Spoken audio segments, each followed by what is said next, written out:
Alors, shalom à tous. Nous sommes le jeudi 8 mai 2025. Donc, bienvenue pour une nouvelle vidéo. Bon, c'est vrai qu'il ne s'agit pas d'enseignement, c'est un témoignage et nous devons toujours donner gloire à Dieu pour ce qu'il fait pour nous. Nous devons être reconnaissants envers le Seigneur pour ses bontés, ses bienfaits. Et c'est ce que j'essaie de faire dès que l'occasion s'y présente. Alors, il restera fidèle avec nous malgré notre indifférence. Et c'est vrai que quand il guérit, ben, il y en a ceux qui ne donnent pas de témoignage. Et bon, je sais aussi que j'ai donné des prières en témoignage, des prières de guérison. Ben, il y a eu très peu de témoignages. Hein. Et ce qui est un petit peu triste, c'est que j'ai reçu le témoignage d'une femme qui me disait qu'elle était magnétiseur. Euh, alors, bon, elle m'a dit que ça a marché, que merci pour votre prière. Vous voyez, une femme magnétiseur qui témoigne, et le chrétien ne veut pas témoigner pour donner gloire à Dieu. Mais bon, c'est pas bien grave. En tout cas, à défaut de témoigner, euh, ayez quand même la bonté, la grâce et l'amour de partager ce message pour que ça puisse toucher le maximum de personnes.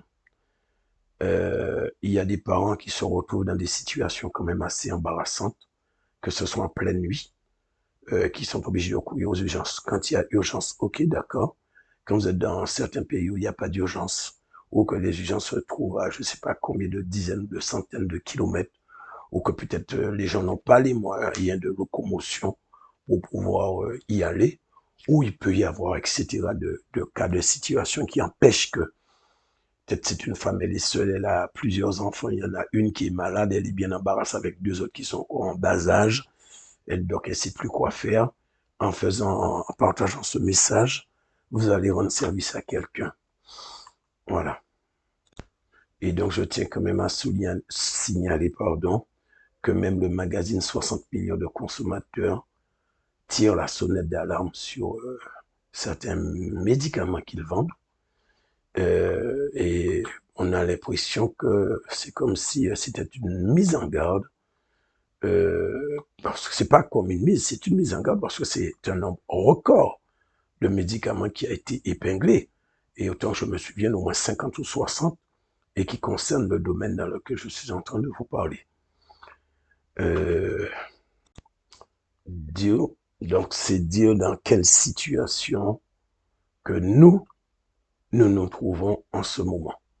Alors, donc, comprenez que en faisant ça, Dieu va voir ce que vous avez fait. Alors, je vais quand même venir au fait. Samedi dernier, on était le 3 mai, et donc le vendredi qui a précédé le samedi en question, je sais que j'avais été atteint d'un virus pendant la nuit. Et bien sûr, bon, je n'ai pas été chez le médecin comme d'habitude, je ne vais pas chez le médecin. J'y vais seulement si une situation m'oblige, comme je l'avais fait quand j'avais eu le coronavirus. Il me fallait passer par eux, ok. En tout cas, pour ce que j'ai eu, c'est vrai que j'ai prié pendant le week-end. J'ai fait un message aussi dimanche et je vous avais dit que j'avais chopé quelque chose. Mais en fait, c'est le problème s'est empiré à partir du lundi. Pourquoi? Parce qu'à partir de lundi, j'ai commencé à travailler. Et comme je travaille dans la clim, alors je peux vous dire que ça n'a pas amélioré ma situation, mais bien au contraire. Et c'était comme ça, chaque fois que je rentrais, ma situation s'empirait. Et vous savez, même avec beaucoup de prières qu'on a fait chez... Bon, il y a le frère avec qui je prie le soir, bon, il a... le lundi, on a prié, bon, je vais dire, c'est plutôt lui, parce que moi, j'étais complètement dans un autre monde. C'est vrai que j'étais présent de corps, mais d'esprit et d'âme, j'étais complètement absent. Et bon, c'est lui qui menait la prière. Moi-même, j'ai mené la prière et j'ai prié aussi. Entre temps, après, ça n'a rien donné. Mais, enfin, quand je dis ça n'a rien donné, c'est j'ai peut-être été trop à l'extrême. Je veux dire que ce que j'attendais, je ne l'ai pas eu en retour. Néanmoins, j'ai quand même eu une amélioration qui n'est pas des moindres. C'est que à chaque fois que j'avalais ma salive, j'avais une douleur à l'oreille droite. Et je craignais, je redoutais une otite. Et on a pris le lundi soir. Et le mardi, je crois que ça partit du mardi même. Bon, je sais pas si c'est le lundi, mais en tout cas, entre lundi et mardi, je sais que je n'avais plus cette douleur lancinante. Et donc, pour moi, au moins, c'était une très bonne chose. Et donc, déjà, pour ça, j'ai remercié Dieu lorsque, je vous assure, je ne voulais pas que ça soit une otite. Mais c'est vrai que ce Tucasa, il est plutôt récalcitrant. Et en fait, c'est aujourd'hui, nous sommes le 8 mai, donc ça fait quoi, à peu près 5 jours après. Hein. Donc c'est ce matin, bon, il était tôt quand même, hein, il était aux alentours de 4h20 du matin. Alors je dis, bon, je suis en train, parce que mon sommeil s'est coupé, donc je suis en train de faire une sorte de petite prière. Je parle au Saint-Esprit, je lui dis que je ne comprends pas. Depuis le week-end dernier, ce truc-là me malmène. Et même au moment où je suis en train de parler, à force de cracher, de moucher, de tousser, ma tête me fait mal, mon estomac me fait mal, ma gorge me fait mal, et que je n'en pouvais plus. Alors, qu'est-ce qui ne marche pas avec les prières que nous avons fait jusqu'à maintenant? Parce que je vous assure, j'ai pris du gaz hier soir. J'ai pris du gaz. Et donc, j'ai posé la question au Saint-Esprit et je suis resté en attente de réponse. Et effectivement, j'ai eu une réponse. Alors, je n'ai pas eu cette grâce d'entendre une voix audible, hein, mais ce qui m'est venu à la pensée était suffisamment clair et d'une précision extrême. Et j'ai compris encore une fois de plus que je n'ai pas été assez vigilant quant aux mots que j'utilisais dans mes prières. Et donc, par rapport à ce virus justement en question. Alors, il est vrai qu'avant, je priais et je n'avais pas besoin d'utiliser de mots spécifiques, précis ou adaptés à ce pourquoi je priais, ni même avoir besoin du nom de la maladie. Mais étrangement, depuis un certain temps, je suis confronté à ça. Je me rends compte que je dois mettre de la précision dans mes prières. Et donc, j'applique ce qui me vient ou ce que je comprends par rapport à la situation, par rapport à la prière ou à la maladie, peu importe. Euh, et je peux vous dire que ça marche. Alors, c'est vrai que j'aurais voulu justement vous toucher, parce que c'est très important, vous toucher quelques mots sur la précision quand vous priez, mais je sais qu'il y en a déjà qui s'impatientent et ils vont dire, ah ouais, mais quoi, c'est un témoignage, c'est pas le temps ou le moment pour les enseignements. Ok, il n'y a pas de souci, ce sera pour une autre fois. Alors donc, je vous disais que bon, donc j'ai prié et effectivement, j'ai eu quasi instantanément, j'ai arrêté de moucher et de cracher. Donc, à peu près quoi, il m'a fallu même pas 15 secondes. Chronomètre, moins de 15 secondes. J'ai arrêté de moucher, j'ai arrêté de faire, j'ai arrêté tout ça aussi, en moins de 15 secondes. Sauf que je continue à tousser un peu. Et je me suis dit, si certainement je fais, ou plutôt si j'utilise la même prière pour la toux, ça devait marcher. Et en fait, j'ai fait la même prière pour la toux, mais sauf que j'ai eu juste à changer un ou deux mots dedans. En fait, c'était pour l'adapter à la partie du corps qui était concernée par la prière. Et je peux vous dire que depuis que je me suis levé ce matin jusqu'au moment où je fais ce message, ça fait quoi? Ça doit faire environ, bon, je veux dire 4h20. Et voilà, vous voyez, il est 13h20. Alors, ça fait combien de temps là de 4h à 13h24? Bon, à quelques minutes près, bon, ça fait 9 heures de temps.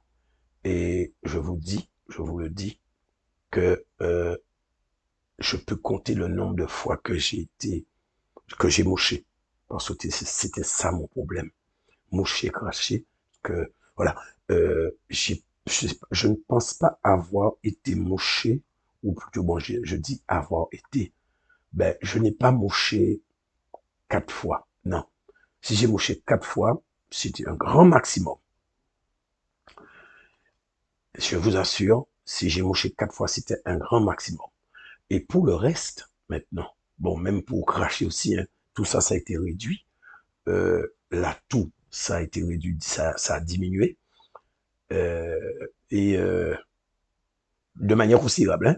Mais bon, le problème, c'est que certains pourraient se dire, si Dieu m'a guéri, je ne devais plus ni tousser, ni cracher et ni moucher. Et même que certains, bon, vous voyez que ma voix, elle est un petit peu coincée, elle est un peu prise. Mais donc pour ceux qui se disent que je ne devais ni tousser, ni cracher, ni moucher, je vais répondre à cette question qui me paraît être quand même assez légitime. Alors, ce qu'il faut comprendre dans tout ça, alors, je vais travailler avec ce truc-là depuis lundi. Donc, j'ai fait lundi, mardi et mercredi. Et la clim là où je suis là, c'est quand même assez, ouais, c'est d'un genre. Et donc, je me suis pas assez protégé.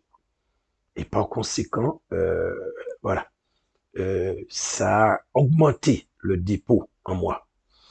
Et donc, quand on a ce type de virus, euh, il y a effectivement aussi, en fonction de justement ce que je disais de la température, tout ça, ça va jouer énormément. Et en fait, dans tout ça, le but, c'était d'expulser. Alors que, premièrement, que je puisse arrêter de moucher, de cracher, tout ça, parce que ça me faisait mal à la tête, à la gorge et à l'estomac. Donc, dans un premier temps, je voulais avoir un soulagement de ça. Mais le fait que ça s'est arrêté instantanément, donc j'ai arrêté de moucher tout ça, etc., ça n'a pas enlevé le dépôt qu'il y avait avant. Ça n'a rien à voir. Et donc, en fait, le fait que, vous voyez, j'ai la voix un petit peu coincée, c'est que j'ai encore ce dépôt, mais qui est en train de diminuer.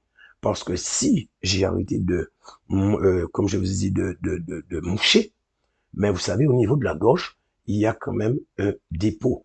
Et ça m'arrive comme ça une fois peut-être, je sais pas, toutes les 45 minutes, je peux essayer de racler pour essayer de faire sortir ce dépôt. Ce dépôt qui est là depuis quand même quelques jours.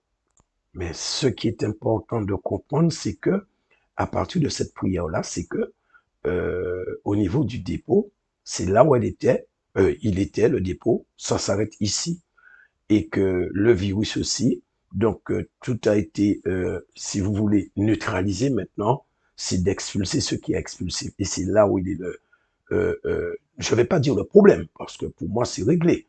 Je ne tousse pas, je ne mouche pas. Donc, ce que j'ai demandé au Saint-Esprit, je veux dire que je suis satisfait. Et donc, si votre prière est pour arrêter de moucher, en fait, vous ordonnez à votre organisme d'arrêter immédiatement de produire ce qui vous fait moucher.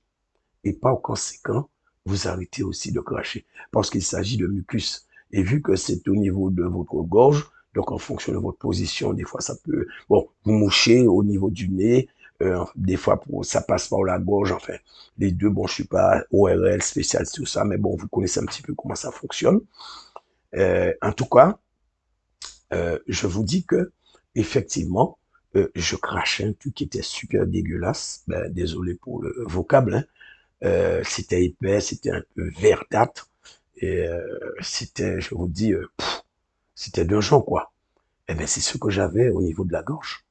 Et je vous dis, depuis ce matin, euh, que j'ai fait ma prière, ben, ça a été réduit, cette histoire de dépôt que je crache, à au moins 90%.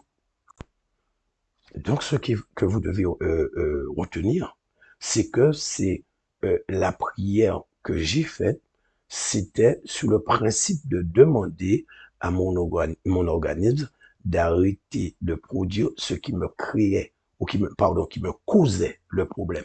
C'était ça le but. Et c'est effectivement cette prière que j'ai faite, et effectivement, c'est cette réponse que j'ai eue instantanément. C'était ça le but de la prière. Donc vous voyez, dans la précision, parce que c'est ce que j'avais demandé, alors je me suis dit, nous nous sommes battus avec des prières, ça n'a pas fonctionné, mais je dois avoir quand même une amélioration, peu importe ça, la nature de l'amélioration, ce que...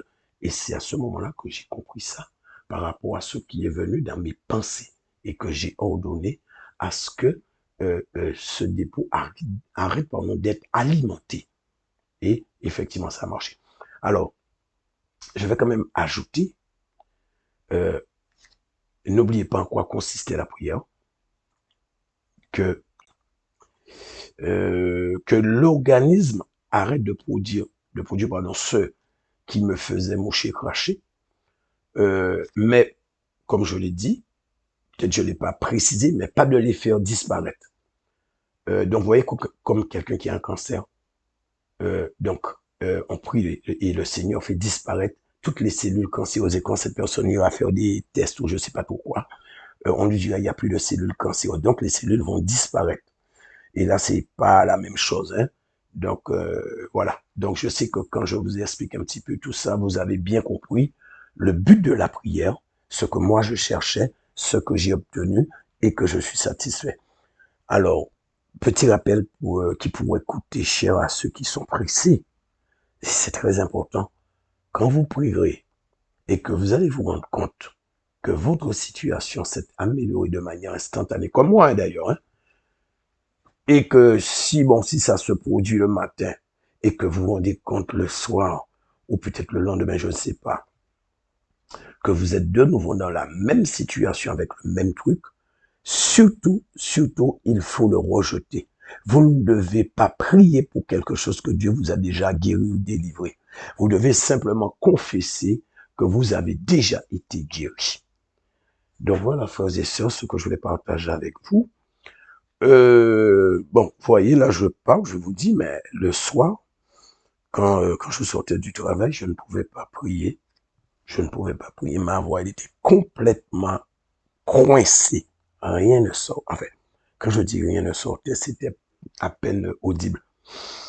En tout cas, c'est ce que je voulais partager avec vous. Alors, faites de même pour les autres, frères et sœurs. Partagez, faites pour les autres ce que vous auriez voulu qu'on fasse pour vous. Vous ne savez pas, vous pouvez sauver une vie. Moi, je vous ai déjà dit, je ne me nourris pas de YouTube.